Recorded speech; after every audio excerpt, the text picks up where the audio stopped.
Welcome back for another amazing episode of the Pokemon Go Third Shield PvP podcast. Guys, I'm super excited because I have the one, the only Kaiser. You may know him from Twitter, you may know him from Twitch, you may know him from Silph Arena, but you might just heard him from the latest creation of his on Silph, which is the Kaiser Invitational.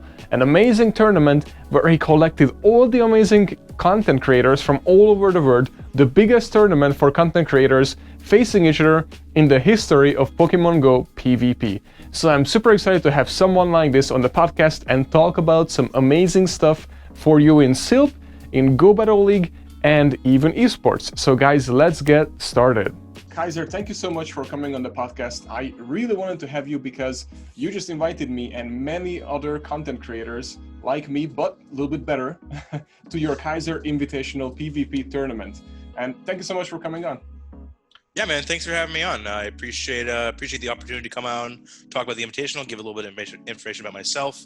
I've heard a lot about you from Casey. This is the first time I saw an interview was because she kept bugging me like, oh, did you watch my interview yet? I'm like, all right, fine, settle down. But yeah, she said a lot of good things. I'm excited to do this interview. Thank you so much. And yeah, Casey, I can totally see that, that she's doing that. So I'm glad she actually did that because look, you're here now. So I'm happy for that. Thank you, Casey. And you know what I want to ask you? So right now you are hosting, I would say I think this tournament that you're hosting with amazing players like from Caleb Pang to all the way down to almost anybody who is really high up in PvP and creating any type of content literally is in this tournament. So when I saw the list and then you asked me if I would be in it, I was like, yeah, of course I would be in it. I almost missed it actually, but but yeah, I was like, I have to. So how does somebody who is right now hosting a tournament like this actually started out in Pokemon Go and when? So I started playing Pokemon Go first day it came out. It was great. I remember playing with my friends in my local area and just like catching really basic stuff like Rattatas and like small stuff like that. And then I kept with it. I kept going playing along and I took a break in 2017 a little bit, end of 2016, beginning of 2017. Game got a little stale and then raids got back in, so I kept playing every day, and here I am. I just I kept with it. PvP dropped. I loved it. I loved a little bit more competitive aspect to the game. Yeah, that's about it. So how would you explain to a person who, let's say, just starting out right now in Pokemon Go, and then when you started out, like, do you think it's a day and night, or it's still similar? Completely different. The basic catch mechanics are the same and everything, but everything in the game completely different. And not to mention, I think when you started, there was not even PvP yet, right? Oh, I started day one. So there was no raids, there's no trading, there's no PvP, there's catching stuff, there's battling gyms, and there's constant server issues, which that's the one thing that hasn't changed. Yeah, that's funny to point out. And as far as for Go Battle League, so Go Battle League started basically this year, right? In like January? Yes, that sounds about right. I think that time frame sounds about right. So when it came out, what did you think about it and how did you jump into it? When GBL came out, I was still like primarily focused on Silph, and a lot of people were like, oh, it's gonna be blind format, it's gonna be bad, like it's just gonna be like you can farm starters from it, that's about it. And in the preseason, I really didn't do that much. Like I was playing a little bit, I was tinkering with it, but I was mostly focusing on Silph, focusing on a lot of other school stuff as well. So I didn't really have the time for GBL in the beginning. And then all that kind of settled down. I got more into GBL itself, and I just kind of started progressing through it. So comparison, Silph Arena versus Go Battle League, how would you compare the two? They both have their pros and cons. You know, Silph, I believe, requires a much more competitive edge. I think you need to study the matchups, study the teams, study potential team lines and stuff between your 6 and your enemy's 6. I think that requires a little bit more competitive strategizing and just planning in general, while GBL does still take a lot of skill to reach the top because we keep seeing the same very similar consistent players at the top of the leaderboard, which is indicative of it actually requiring skill. GBL is more for players that are, I think, more solo players. I think it's pretty easy to get into GBL sets and just kind of go into the zone and do your thing with that. But Silph is more of a community aspect. You know, you before COVID, you need to go to this real place location and do this tournament with there's like maybe 20, 30 people there. Maybe there's 100, 200 people there. You know, it's Silph Arena utilizes the community more than GBL does. This is, I think, the biggest contrast there. Yeah, that's a really good way to put it, because that's how I actually got introduced to PvP. Literally, my first tournament was I only started in like, I think, December. I met Linden and Speediest Chief too, actually. Those were my two opponents, the very first ones. So didn't go well, but they were very nice, you know, explaining how it works and all those things. And I instantly liked the actual community part of it. And then GBL happened. So, and yeah, it's completely blindsided me. I've seen like how you play and what you're going against. But what I want to ask you is, for people who are straight up just doing Go Battle League, because more people doing it than Silph as of right now, just because, you know, Silph is the hardcore players or the one who actually love it and know what's going on in the actual community, right? And then the new players who just installing this app and see their GBL. So when they come in, what do you think? The Silph Arena tactics, or how you actually strategize a team? Do you able to bring that skill and bring it over to Go Battle League, or it's entirely different? So you completely miss the aspect of seeing your opponent's team before you fight and making a team based off that and making a team comp based off that. So I don't think that really translates too well. However, like I'll be in a GBL set and I'll be seeing like, oh, this like I've seen these two Pokemon, I can probably predict the third and make a play off that. I'm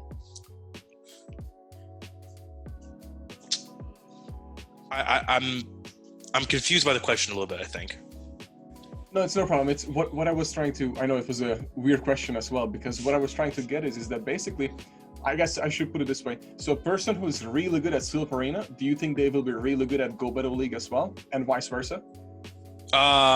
Anyone that's really good in Silph Arena will most likely be very good in GBL. I can't say this the same going back, because it's a completely, you know, GBL kind of hinges on these core concepts of building a team that's just that covers a very wide meta, building a team of 3, and that can be it becomes a little RPS. And with Silph, there's less of that, mainly because you can strategize, and there's more of a condensed meta in the sense that it's a 6v6 kind of thing. You pick 3, you bring 3. So I think anyone that excels in Silph Arena is going to do very well in GBL, and we see that a lot with like House Stark, top of the Silph leaderboards, at Tho, top of the Silph leaderboards, doing very well in GBL in general. But until we return to a time that we don't see COVID restrictions anymore and we see in-person tournaments, it's impossible to distinguish if strict GBL players are able to translate that skill back to Silph. Yeah, that's a very good point, and thank you for explaining it, because that was perfect way to put it. And then what do you think? So as far as in Go Battle League, do you think it will ever get to the level of Silph Arena or something similar? Man. I think if Niantic implements in-person tournaments and such, based on GBL, maybe they take like the top like 200, 300 people on the leaderboard, and they have a tournament within that. I think that'll create a lot of like hype around that and stuff. But I can't. Silph has created a very unique experience, because their in-person tournaments are the only thing we've seen like that. You know, GBL came around right around when COVID was starting to pick up, and so Niantic hasn't had the opportunity to host like an in-person event to showcase GBL. I remember the last year at GoFest 2019, they had the PvP like arenas at GoFest in Chicago, and I mean that was great, that was fun, but it lacks the competitive skill that you need in Silph. And since you mentioned that, I think that's when I reinstalled the app, and I actually saw a video. It was PokeAK and King in the finals, but I was in DC, right? The Invitational. Yeah. So that was. And what I realized also, and correct me if I'm wrong, but what I realized when I looked up the YouTube channel, it not only that, but it's what I realized that it had the most views, and it also had the most attraction at the whole event, which is crazy to me because that's probably enough evidence for Niantic to realize that GBL and the actual PvP itself should have really higher standards and levels. Hopefully, eventually even esports, if they would be able to take it to the right direction. What do you think? Right. So the argument of is Pokemon Go eligible for an esport has always been thrown around. As it stands right now, I don't think it is, but it has a lot of potential to become that, I believe. The King Poke AK, that tournament, I remember I was in Japan for GoFest Yokohama, and I was watching like the tournament at like, since the time zones are completely different, I was watching the tournament at like 2-3 a.m. and there was like 6 the afternoon for them or something. It was some wonky time zone thing like that. I remember watching it, and I like remember looking at the Twitch viewers. I'm like, oh my god, there's so many. Like, this is ridiculous. If Niantic could somehow capture that excitement for GBL, I think they would not only create an environment that a lot of players would enjoy, but they would greatly benefit financially. Yeah, and I always throw this around because if you think about it, and this is my personal opinion on it, and it sounds like you would basically support it, but if you think about it with what Niantic can afford, just think about it this way. So right now with GBL, when it's over, right, that's it. It's just a leaderboard. It doesn't really do anything. There's not really a winner either because everybody is a winner who is ranked 10, for example. But there's no playoff. There is no different prize for, let's say, the top 10 or the top 3. There's no cup, no whatever it is, right? So they're still probably testing, but at least they have the idea of a leaderboard. So what I was thinking, just in my mind, that Niantic has lots of money and they're making lots of money. They're profiting very well. So think about this, to you, to me, to so many listeners and watchers who are watching us right now, what would it mean if, let's say, the top 3 or the number 1 prize is 100 grand? Just saying a big number because it sounds really big, right? Yeah. But the point what I'm trying to make is they can actually afford that. They don't have to do 100 grand for like every single, season. But even if they start out with 1,000, 10,000, 5,000, even a few $100, I guarantee you that it would bring up GBL like this. I think before we even go into the concept of offering prizes for stuff like that, I think we need to fix the inconsistencies in the game. So missed fast moves, just in general lag, server connection. Because I could imagine how angry I would be if I lost $100,000 by one fast move because of desync. Oh my god, I'd pick my phone. The amount of anger that you people would have would be ridiculous. And so while I think offering like a playoffs or offering a prize for like, hey, like if you end the season, like end like season 2 at the number 1 leaderboard, will like a cash prize, that's sick. That's a great idea. But they need to fix the latency issues first. I totally agree with you because that would ruin lives, literally, for some people. Yeah, for sure.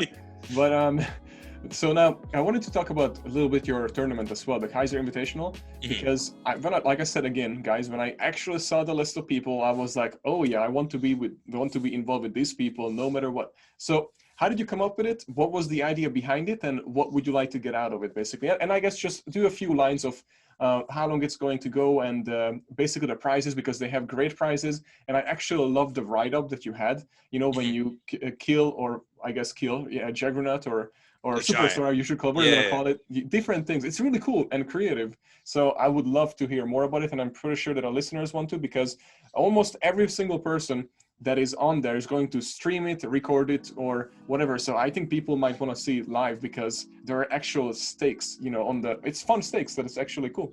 Right.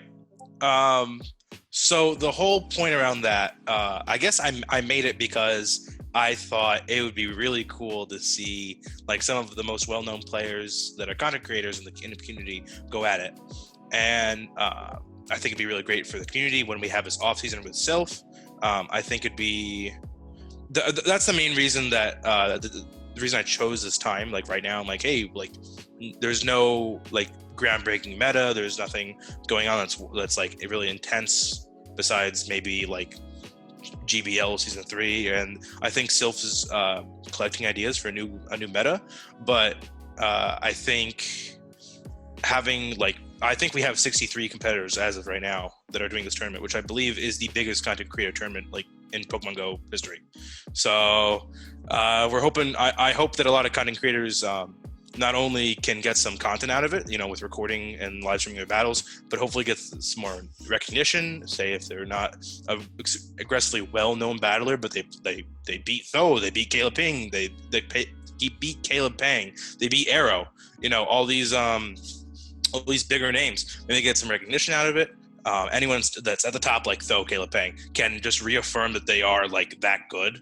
Like after because we have some kind of creators that aren't the best players in the world, but they're well known. And those we have some kind of creators like Mardo and Tho that are literally like top ranked in Silph. They are best players in the world, and they create content. So at the end of the day, I just hope the community gets a lot out of it. I hope the content creators get some footage, get some stuff to create out of it. Yeah, no, that's I really enjoy it, and I really think it was a great idea. So because I just even live streaming it, So just to give you an example, I never used Twitch before, so I just literally just because of the tournament last night, I streamed for the first time. I'm all on YouTube with videos, so I streamed for the first time both on YouTube and Twitch. And the very first ever Twitch that I had and YouTube, basically the live people who were watching at the end of it was over 150, 130 something. So Dude. For a first stream ever, that's actually pretty good. That's pretty sick. Yeah. So what I was trying to say is that I think people would be interested to see this live when somebody really high, and I'm not a big name by any means, but if let's say Arrow and Caleb Pang, like go on live on Twitch, I would be tuning in and watching it. You know what I mean? So I really like the idea. Right. So I told everyone that you can stream and post your battles from rounds 1 to 3, which kind of gets people more involved and gets people excited about it. And I would love the perfect scenario of, hey, everyone watch these battles live and then we do the big stream. But I would like to have I have this big stream planned at the very end of the tournament where we showcase like the top 3 runners and some other really nice battles across the tournament if people have footage. And we try and give everyone at least some time in the spotlight to showcase their best plays and stuff like that. And then the main focus of it is watching the top 3 players who actually win prize money, their entire run through it. That's awesome. I love the setup. So I'm very interested and very excited. So I cannot wait to keep progressing more. And then also, what I was going to say, one thing is just listeners who are in the tournament, I'm pretty sure they already do that, but just to make sure, you probably want to delay your stream at least 60 seconds. So if your opponent is watching, then, they don't know what you're going to throw.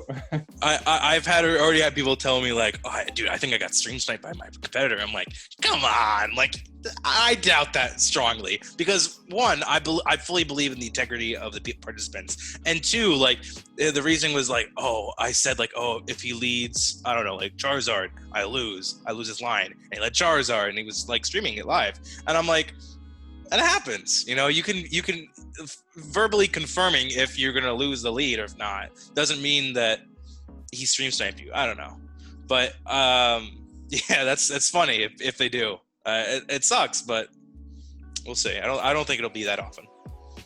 Yeah, I don't think either. But it's again, they can just set it back 60 seconds. 60 seconds is enough because you have 60-second advantages. It's a lot of time in GBL in a battle. So now what I want to ask you too is that obviously battling is not cheap. What I mean is Stardust and building a team, especially Premier and Masters. So the question that I have, and for Silph Arena too, because if you want to max out a jump loft, for example, that's like 256k plus a second move and all that, So, and each month's different meta, so you might only use it just 1 month out of the whole year. So the question that I have is that, do you have like a secret, meaning like, do you keep track of your Stardust, how much you spend per week, how much do you gain, or anything like that? So I don't keep track of statistics like that and how much I spend and everything. I definitely look at some stuff and I'm like, all right, so I'm going to be in the hole by a lot if I power this up, but yeah, whatever. I have like, I live in a pretty good area for Pokemon. I travel a lot. I live in Connecticut, state of Connecticut, in the United States. And so I travel a lot from different grind places and different, just different like really good spots in the state. And so there's this one spot that's like the best in the state. I think best in like the Northeast, based on like spawn rate and Pokestop density. And that is like for community day, for GoFest events, we'll always go there. And I think especially in the past like few months where we've had maybe 3, maybe 2 like triple dust community days, that's been a huge relief for Stardust. Again, part of the reason I think that I think their Niantic is giving that Stardust is because Mega Evolutions might have something to do with Stardust. I have no real concept of it. I don't know what's going on with Mega Evolutions. I know something got leaked today, but I didn't read it. I was at work. So if that's the case, I'm in trouble because I just spent like 300K and I'm down to like 100K right now. So fingers crossed that it doesn't require Stardust. But yeah, my whole grinding Stardust is pretty basic. Just catch literally every single thing that you can. It's really basic. I run a gacha evolve that I got like a few weeks ago. And that's made my life significantly better for just shine checking and catching stuff for Stardust. Yeah, I highly recommend that. Gacha changed everything for me. It's literally, I calculated, it's just turning it on even just for an hour a day, you are just building up the Stardust. Even if you just get 5,000 Stardust a day, which you get by having it on just for like 1 hour of the day with the incense on, just 5,000 Stardust a day adds up, by the end of the month. So imagine if you don't have it, but that's just the basics. Plus, of course, what you mentioned, Go Fast and everything, it's made a huge difference for me as well. So what I want to ask you too is that what would you say to, again, a new person who would come in and then let's say they watching us right now and they just can't decide that, okay, should I just jump into Go Battle League and let's get going, or should I just go on the website, read some stuff and jump into Silph Arena and let's test that out because it sounds like it has more structure and it's almost, I can strategize more because I can see my opponents. You see my point. So but what do you think? Which one would you recommend to a new person to start and how? So a new person starting PvP in general, I'd definitely say Go Battle League, probably to dip your feet in would probably be the first step.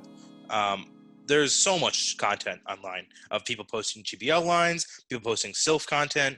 Silph content's been a little bit down, I think, in production just because the season's like we're done with the ranked season, for season 2. And just again, COVID restrictions make in-person tournaments not allowed, so it kind of brings the hype down a little bit for Silph. So yeah, GBL to start off. If you like it, if you don't like it, no matter what, just keep with it. The community can be rough sometimes, but it is like probably one of the better gaming communities out there.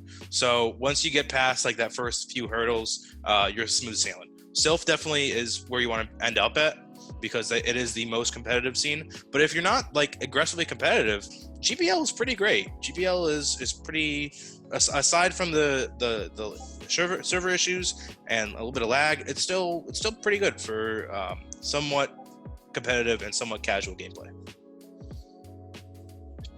Any favorite lines that you liked this season or you're still running this season for any of the leagues? Okay, so I had not been doing a lot of GBL. I started a new job recently, taking up all my time. So when I do GBL, I did a few sets. I got to like 2481 in Great League within like maybe 5 days of doing GBL, and that was I waited out the timer. I waited out the first wave of people trying to get high ranked, and I'm like, yeah, I'll wait like a week and a half and then do my battles, and I did, and it worked out pretty well. But I ran Shadow, Mawile, Shiftry, and Azumarill, which is pretty solid. And then Caleb Pang posted a video of how to perfectly counter that line. Literally, he says this team loves to see Shadow Mawile in the lead, and I'm like, oh, so I lose, great. And then I took a little bit of break from. I did a little bit more teams. I gained a little bit more elo, but I was like, I don't really have the time for this. I'll take a pass until Ultra League. Ultra League comes out, and last season I had a lot of success with. This is controversial. Grass Knot Cresselia, and even more controversial, Acid Spray Escavalier with Alolan Muck as a safe swap. And there is something about getting a shield from a Swampert when you acid spray it that fuels you until the end of time. Oh my god, it's such a good feeling. And then like maybe you can then counter it down if it's lower health and you have so much energy for whatever comes in. And especially with all the Swamperts I was seeing in Ultra League last season, Oh, Grass Knot Cresselia was absolutely the play. Anyone that says Grass Knot Cresselia is bad is just salty that they can't play. They don't know how to play against it. That's all it is. And so I ran a little bit of that this season. I loved it. Acid Spray Escavalier is the way to go. You can beat Togekiss with Acid Spray in the right scenario. So that itself has saved me a few times. And running Alolan Muck as well as Cresselia kind of takes away any issue with the Cresselia matchup with Escavalier. So it's good enough. And then Masters, I run Ice Fang Hippowdon as a lead with Dragonite and Gyarados in the back. And I did my first Masters set today, and 4 out of the 5 leads I encountered was a Dragonite, which, if you don't know, is Ice Fang is double super effective against Dragonite, and you don't have to shield a single thing. You can farm it completely down, and you get hit by a Dragon Claw, and you stay in like the red, which is like not great at the end of a match, but you have a Body Slam and both your shields, and it's a great time. So Ice Fang Hippowdon is absolutely the way to go in Masters. If you're struggling in Premier, Masters, Ice Fang Hippo, give it a try. You'll have a great time.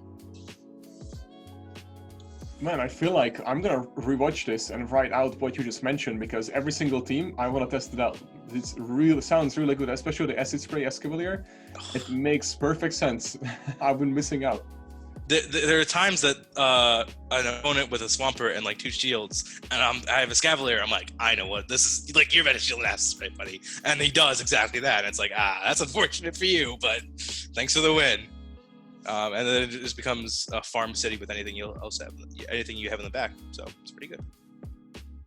Yeah, that's that. I'm going to run that next season. So hopefully nobody's. If I run into somebody, that's what I'm gonna have. But nice. But and Cresselia, I agree with you 100%. The Grass Knot is the way to go, and it's also very cool when Swampert is just there. You're facing it, and they never shield because they think nobody runs a Grass Knot Cresselia anymore.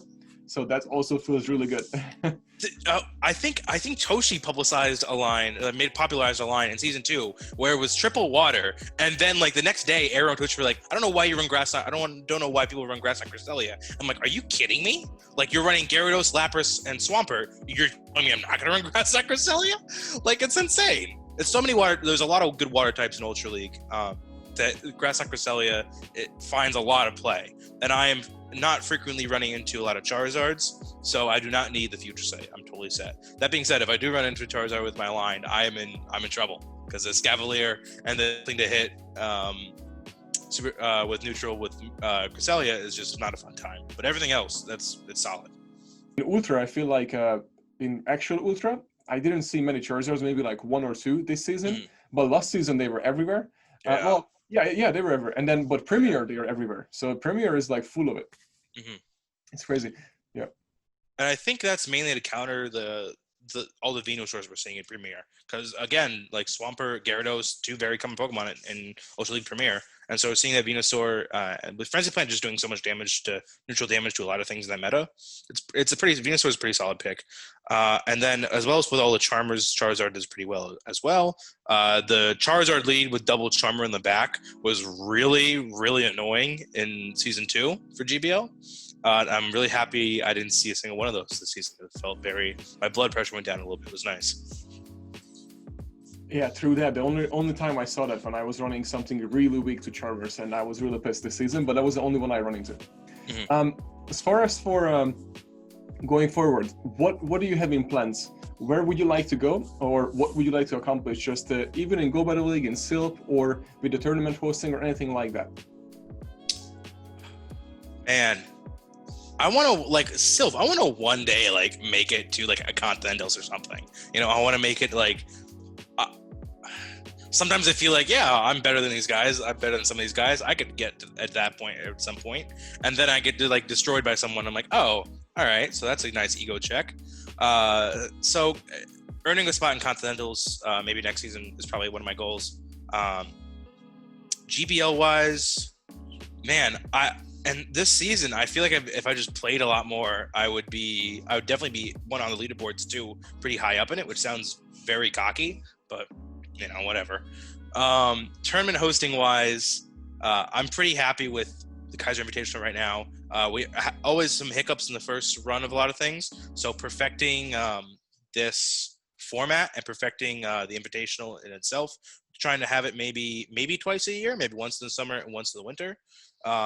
I've already got some plans for the next one in December. So the joke that I'm hearing a lot is I heard once from Pogo Joel and some other people was Santa. They made a play on words with the clauses that I have. I'm like, oh, Santa Claus. I'm like, well, that gave me an idea. I'm having an ice type clause in December for it's called Santa Claus. It's gonna be great.